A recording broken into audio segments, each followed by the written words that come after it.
Bir dənə gavurdaq salatı. Gavurda salat. Buyur. Sonra Bir dənə çiğ köftə məhəbbət. çiğ köfte. Aha. Sonra Məhəbbət sən bir dənə də bu ara məzələrdən qoysun. ara məzələri.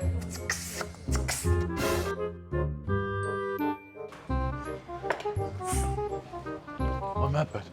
Bu bir dənə sınavı dəyişəyi necə başa saldım onlara? Ay bu ofisant dili də.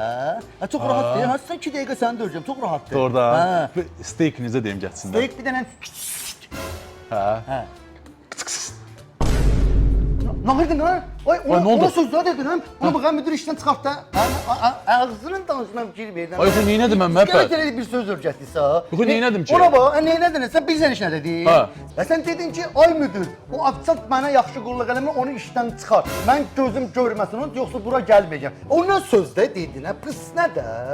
Yox, məhəbbət, mən başa düşmədim. Bu boyda pis-pisin içinə o boyda söyləyəcək. Bir demirəm ofisant dilidir. Dedim göz baxım uşaq ağlayır ya. Tələbə idi yazıq, ofisant işləyir. Ay, yaxşı. 10 manat ver yazıq sakitləşdirir məni. Onun kartını ver, atım da kartını da. Nömrəni deyirəm yaz. Ay.